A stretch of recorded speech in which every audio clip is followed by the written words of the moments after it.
بسم اللہ الرحمن الرحیم۔ ناظرین کرام، آج کی اس معلوماتی ویڈیو میں ایسے خوابوں کا ذکر کریں گے جس بھی اللہ کے نیک بندے اور بندی کو یہ خواب آ جائے تو سمجھ لیں کہ وہ اللہ کے بے حد قریب ہو چکے ہیں اور اللہ تعالیٰ نے ان کو منتخب کر لیا ہے۔ یہ اللہ کے نیک بندے اور اللہ کے ولی ہونے کی دلیل ہوگی۔ ناظرین کرام، خواب کی 3 قسمیں ہوتی ہیں۔ ایک خواب شیطانی خواب ہوتا ہے، دوسرے نمبر پر نفسانی خواب ہوتا ہے، جبکہ تیسرے نمبر پر رحمانی خواب ہوتا ہے۔ اور یہ خواب کی 3 قسمیں ہیں۔ سب سے پہلے تو آپ کو یہ جج کرنا ہوگا کہ اس بات کا علم آپ کو ہونا چاہیے کہ یہ 3 خوابوں کی جو قسمیں ہیں ان کا معنی کیا ہے، ان کا مقصد کیا ہے اور یہ کن لوگوں کو آتے ہیں۔ یہاں پر آگے چلنے سے پہلے آپ کو ایک ضروری بات بتاتے چلیں کہ اللہ نے جس وقت ہمارے پیارے نبی صلی اللہ علیہ وسلم کو نبوت عطا فرمائی تو اس امت کو اللہ رب العزت کی جانب سے نبوت میں سے 40واں حصہ یعنی سچے خواب امت کو عطا فرمائے ہیں۔ سچے خواب اللہ کی جانب سے ایک تحفہ ہے اور یہ تحفہ امت محمد صلی اللہ علیہ وسلم کو ملا ہے۔ اس سے پہلے بھی حضرت یوسف علیہ السلام کو خواب آیا، وہ بھی اللہ کے پیغمبر تھے۔ جب خواب آیا تو انہوں نے اپنے والد حضرت یعقوب علیہ السلام کو اس خواب کے بارے میں بتایا تو یعقوب علیہ السلام نے اپنے بیٹے یوسف علیہ السلام سے کہا کہ اپنے خواب کے بارے میں اپنے بھائیوں کو آگاہ مت کرنا، ان کو نہ بتانا، کیونکہ وہ حسد کرتے ہیں، اور جو انسان آپ کے ساتھ حسد کرتا ہے وہ آپ کا سگا بھائی ہی کیوں نہ ہو، کوئی بھی قریبی رشتہ دار ہی کیوں نہ ہو، اس کو اپنا خواب کبھی نہ بتانا، یہ میرا آپ کو مشورہ ہے۔ اور حضرت یعقوب علیہ السلام نے اپنے بیٹے کو بھی فرمایا تھا۔ اور آج کے اس دور میں بھی سمجھنا ضروری ہے کہ جو لوگ آپ کے ساتھ حسد کرتے ہیں، گھر کے اندر آپ کا بھائی ہے، آپ کے بھائی کی بیوی ہے، اس کے بچے ہیں، اس کے بیٹے ہیں، بیٹیاں ہیں، یا کوئی ہمسایہ ہے یا کوئی بھی اور رشتہ دار ہے، ماموں ہے، مامی ہے، چاچا ہے، چاچی ہے اور رشتہ دار ہیں، اگر آپ کے ذہن میں یہ کھٹکا ہے کہ آپ کے لیے اس کے ذہن میں حسد ہے، اپنا خواب اس سے کبھی بھی مت شیئر کرنا، یہ آپ کے لیے ایک میسج ہے۔ تو ناظرین، سب سے پہلے ضروری بات ہے شیطانی اور نفسانی خواب، اور تیسرے نمبر پر رحمانی خواب۔ تو جان لیجئے شیطانی خواب وہ خواب ہیں جو کافی لوگوں کو آتے ہیں جن کو اس دنیا کے اندر اللہ سے محبت نہیں ہوتی، اپنے نبی صلی اللہ علیہ وسلم سے محبت نہیں ہوتی، تو دنیا کے پیچھے لگا رہتا ہے، نہ وہ نمازی ہوتا ہے، نہ قرآن کو سمجھتا ہے اور نہ ہی اس کو دین کا کوئی علم ہوتا ہے، اپنی ساری زندگی شرارتوں میں ظلم میں گزار بیٹھتا ہے۔ تو اس قسم کے لوگوں کو جب خواب آتے ہیں تو وہ شیطانی خواب ہوتے ہیں۔ اب دوسرے نمبر پر نفسانی خواب، تو جان لیجئے کہ یہ وہ خواب ہیں کہ جن کو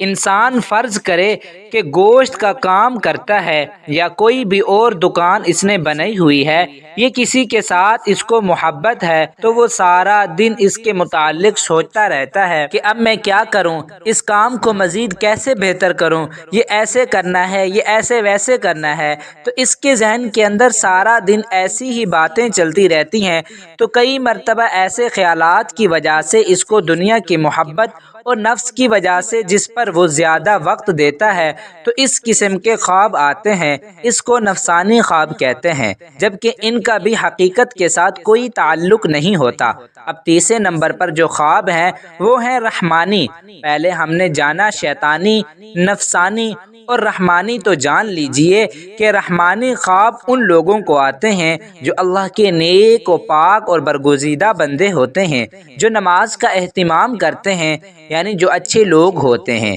جو غریبوں کی مدد کرنے والے ہوتے ہیں، جھوٹ نہیں بولتے، اللہ کے نیک بندے ہوتے ہیں۔ اگر ان کو خواب آئے صبح فجر کی اذان سے پہلے اور رات کے نصف حصے کے بعد تو وہ بالکل حقیقت ہوتا ہے اور وہ سچا خواب ہوتا ہے، تو یہ کہنا زیادہ مناسب ہوگا کہ ایسے خواب ہوتے ہیں جو صبح صادق سے پہلے آتے ہیں۔ آج کی اس ویڈیو میں آپ کو خواب بتانے والے ہیں جو کہ اللہ کے نیک بندوں کو آتے ہیں، اور جو سچ میں اللہ کا نیک بندہ یا بندی ہو تو یہ اللہ کے قریب ہونے کی نشانیاں ہیں۔ نمبر 1، اگر ایسا اللہ کا نیک بندہ جو خواب کی حالت میں اللہ کے کسی ولی کو دیکھتا ہے، خواب کی حالت میں اللہ کے ولی کو دیکھتا ہے۔ اللہ کے ولی بے شمار ہیں، ہماری درسی کتب اللہ کے ولیوں کے تذکروں سے بھری پڑی ہیں۔ لاکھوں لوگ ہر مہینے اللہ کے نیک بندوں کی قبر پر حاضری دیتے ہیں اور ان کے لیے دعائے مغفرت کرتے ہیں۔ تو جو لوگ یہ سمجھتے ہیں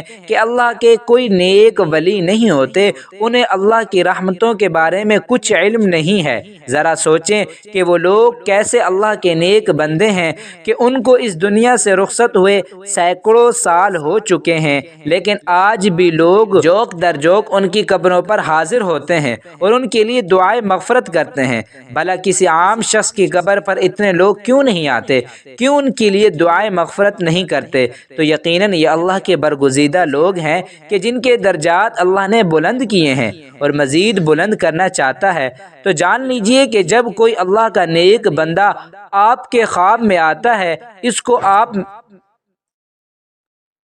آپ سچ میں اللہ کا ولی مانتے ہیں تو یقیناً آپ کے لیے اللہ کے قرب کی ایک نشانی ہے۔ اگر خواب کی حالت میں کوئی شخص صحابہ کرام کو دیکھتا یا اگر خواب کی حالت میں نبیوں کو دیکھتا ہے، کوئی بھی نبی حضرت آدم علیہ السلام سے لے کر آخری نبی حضرت محمد صلی اللہ علیہ وسلم تک، تو یہ بھی ایک اچھی دلیل ہے۔ خواب کی حالت میں آپ اگر درود شریف پڑھ رہے ہیں یا کوئی درود شریف کی محفل ہے اس کے اندر آپ بیٹھے ہوئے ہیں، اگر آپ خواب میں آسمانوں کی سیر کر رہے ہیں تو یہ بھی ایک اچھی خبر ہے۔ خواب کی حالت میں اگر آپ پلسرات سے گزر رہے ہیں، خواب کی حالت میں اگر روزہ رکھا ہوا ہے، خواب کی حالت میں اگر نماز پڑھ رہے ہیں، خواب کی حالت میں اگر قرآن مجید پڑھ رہے ہیں یا خواب کی حالت میں کوئی نیکی کا کام کر رہے ہیں، تو یہ اس بات کی دلیل ہے کہ آپ اللہ کے نیک و پاک اور برگزیدہ بندے ہیں۔ یہ بھی جان لیجئے کہ اگر پہلے آپ کا لگاؤ اسلام کی جانب بہت زیادہ نہیں ہے اور ایک نارمل دنیاوی زندگی بھی گزار رہے ہیں، ان میں سے کوئی ایک خواب آپ کو دکھائی دیتا ہے تو سمجھ جائیں کہ آپ پر اللہ کی خاص نظر و رحمت ہونے والی ہے اور آپ کو ایک خاص مقام و مرتبہ ملنے والا ہے۔ اس دنیا کے اندر بھی لوگ آپ کی عزت کریں گے اور آخرت میں بھی آپ کا مقام بلند ہو جائے گا، اور جہاں جہاں آپ کا قدم ہوگا وہاں اللہ کی رحمت ہوتی جائے گی، دنیا کی ہر خواہش آپ کے تابع ہونا شروع ہو جائے گی۔ اگر ان میں سے کوئی بھی ایک خواب آپ کو آتا ہے تو پھر سے سمجھ لیں کہ کبھی کسی کو اس کے بارے میں نہیں بتانا۔